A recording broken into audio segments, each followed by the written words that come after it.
시사평론가 장예찬입니다. 오늘의 팩트, 새우로 독도를 지킬 수 있다.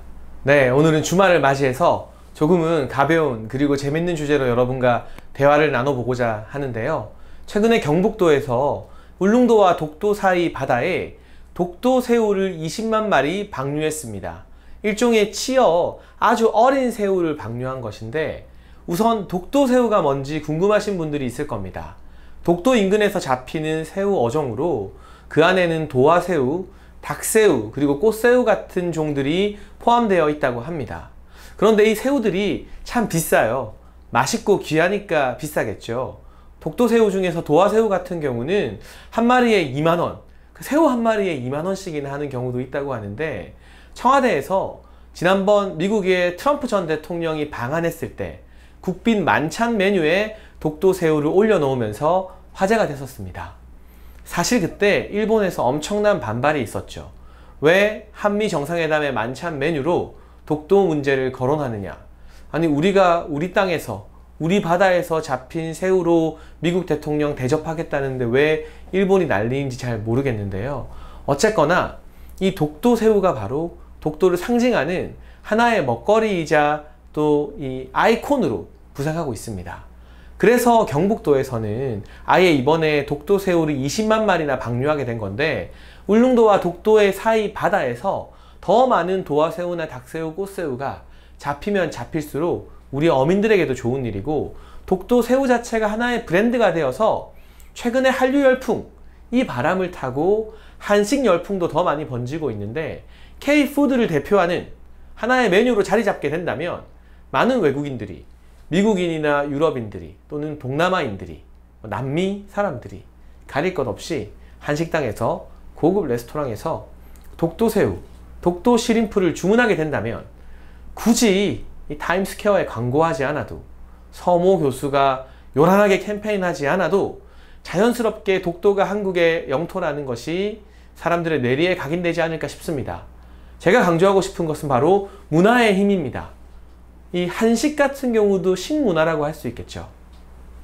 일본 같은 경우는 전통적으로 문화를 앞세워서 서구 사회를 공략해 왔습니다.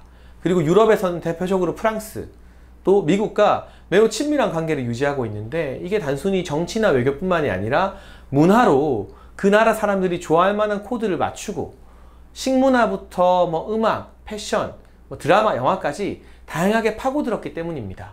그런데 이제 대세가 변했죠.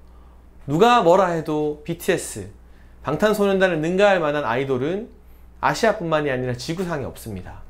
K-뮤직, K-팝, 이 열풍에 힘입어서 넷플릭스 바람을 타고 K-드라마와 K-무비도 전 세계로 퍼지고 있습니다.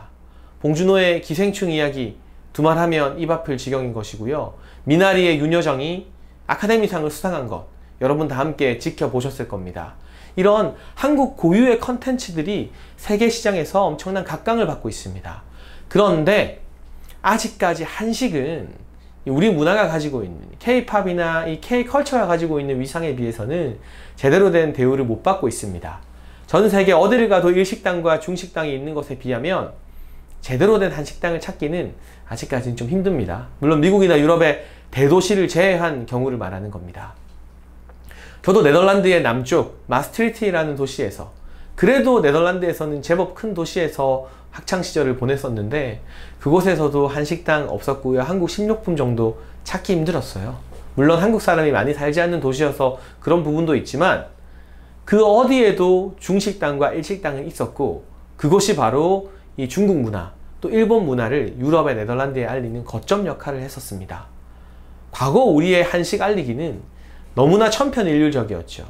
무조건 국민 예산을, 국가 예산을 때려 부으면서 반강제적으로 비빔밥을 알리거나 김치를 자랑하거나, 그 나라의 식문화를 고민하지 않고 우리가 좋아 보이는 것, 우리가 좋다고 생각하는 것을 무작정 때려 넣는 주입식 홍보에 불과했습니다. 하지만 이제는 좀 달라져야겠죠. 새우는 만국 공통적으로 사랑받는 식재료입니다. 새우 싫어하는 사람 저는 한 번도 못 봤고요. 새우 안 먹는 나라, 새우 좋아하지 않는 나라 못 봤습니다. 그런데 독도 새우가 특산물이 되어서 전 세계 각지의 식료품 마켓에 팔린다면, 굳이 한식당을 열지 않아도 한식당이 없는 도시에서도 사람들이 독도 시림프를 사 먹으면서 아, 이건 참 고급 새우인데 한국 독도 인근에서만 잡히는 새우야. 독도 인근에서 주로 잡히는 어종이야. 이런 인식을 가지게 되면 일본과 국제재판소 뭐 여러가지 영토 분쟁 할 필요도 없이 KO 시키는 겁니다.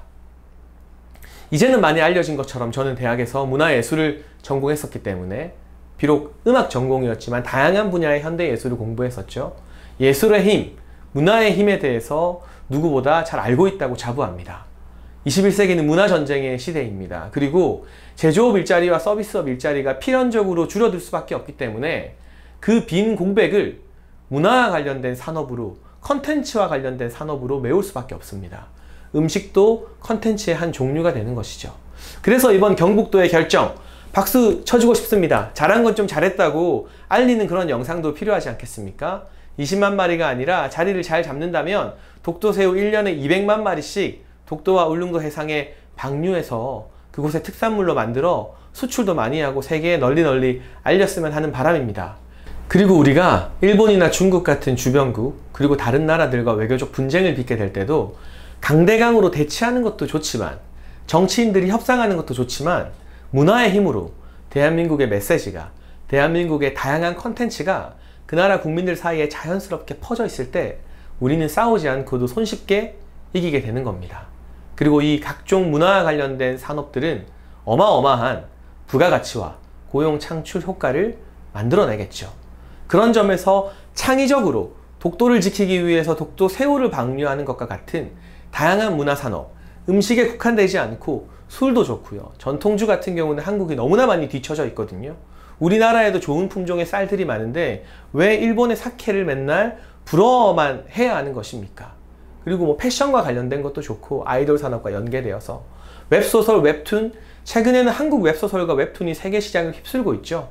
일본 최대의 웹툰 회사를 사실상 한국이 장악한 것이나 다름없다는 기사도 들리고 있고, 나 혼자만 레벨업이라는 인기 작품은 미국 시장에서 어마어마한 매출을 내고 있습니다.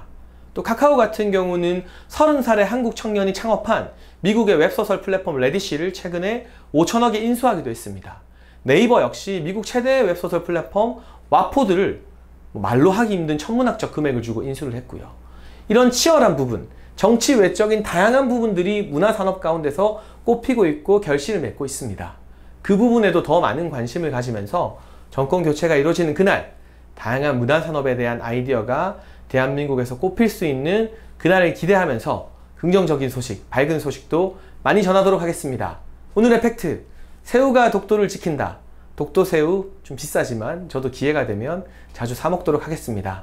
여러분도 주말 가족분들과 함께 맛있는 음식 드시면서 행복하게 보내시길 바랍니다. 저는 다음 시간 또 다른 팩트로 돌아와서 여러분과 함께 싸우겠습니다.